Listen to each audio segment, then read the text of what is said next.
So yesterday, the Senate voted to confirm President Biden's pick for ambassador to Israel. I don't think he's going to be real popular over there. Now, this has been a months-long vacancy. How is that possible?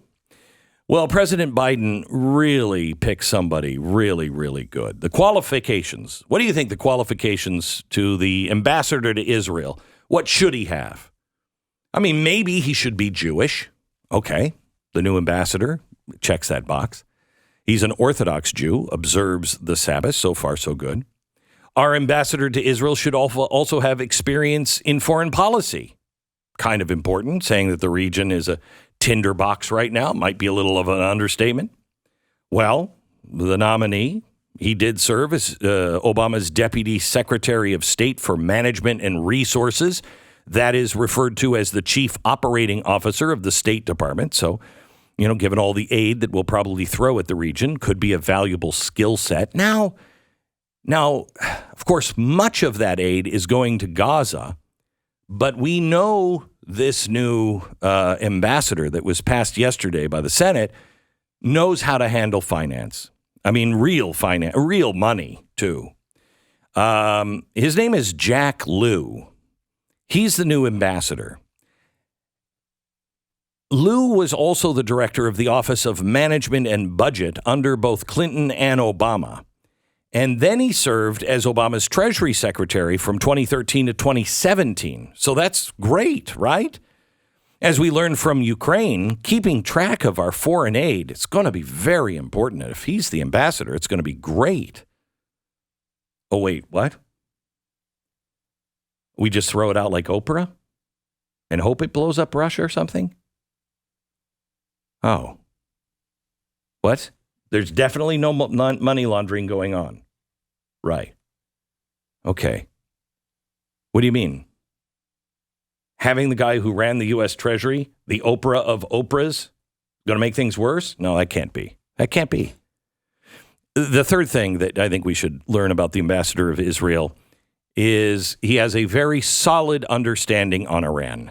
And Jack Lew has a very solid understanding on Iran.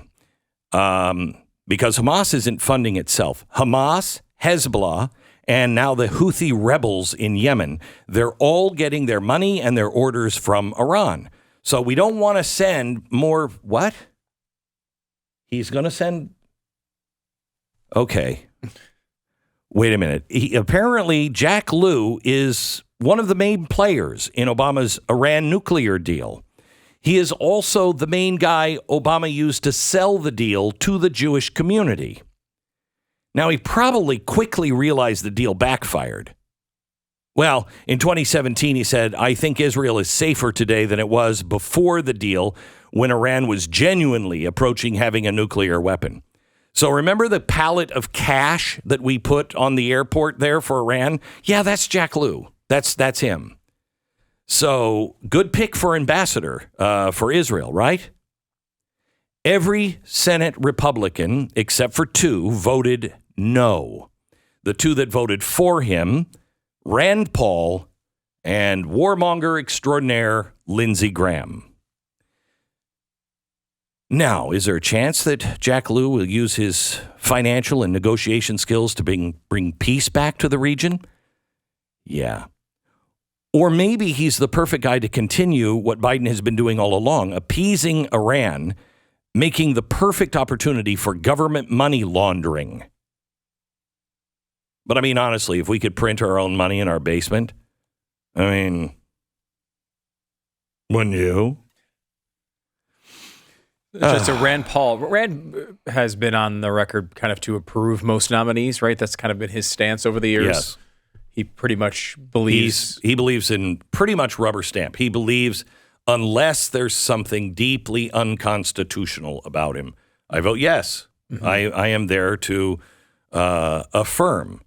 That's the way it used to be done, pretty much. You would send somebody and the Senate would not hold it for very long. They would say, yes, Mr. President, that's who you want, that's who you get. Unless there was something deeply disturbing about it. And I think there is something deeply disturbing. Right. about Jack Lew. It's interesting, too, on the money part of this. Like, the Republican Party stopped caring about spending, I don't know what year it was, but pretty recently, at least stopped saying they cared about spending. Like, they really just have I guess deprioritized it. Yeah. Only when they're in the opposition do they say anything about it, basically, at this point. And it does not seem to be a central part of the platform anymore. It's good. You want to make sure that you watch where this money goes. I think there's no reason to avoid doing something like that.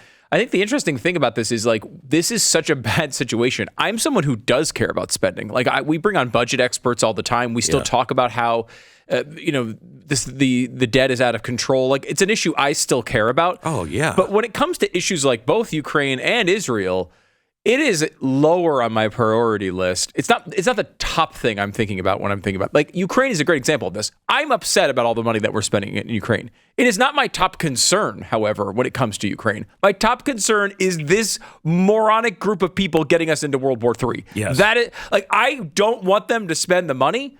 But, like, if they spent the money on lollipops, I would be also very upset about it, but I don't think it would cause World War III. So, right. I get that, but I am concerned about that. That's why I like the deal that the House has just put together for Israel. If Biggs gets the amendment, where you got to have eyes on it, that should be a given. That should just be a given. So you got to have eyes on it, and the money comes from something you didn't spend that you said you wanted before. Well, now you want this. Okay, we're going to take that. That is the way everybody in the real world works. Yeah, and it's a way to actually address both things. Correct. Right? There's no reason why we can't take it from some dilapidated program or either not spending it or wasting it. Yeah, I don't think, and this is a real thing. We spent, I don't know how many millions on I guess mapping the vaginas of lesbians in the Congo. I mean, what? Mapping them? Well, I don't know exactly what we did with them, but we were studying them for some reason, and I don't know why. And I don't want to know why. I don't want to know why. Just stop. There's enough cookies in the cookie jar that are so bad that we should take them out of the jar. And look, I've never been to the Congo. I had a timeshare there, but I never made it out there. Yeah. But my belief is it's probably not the greatest place to live on a day-to-day basis. And if so, leave these people alone. Stop studying their vaginas.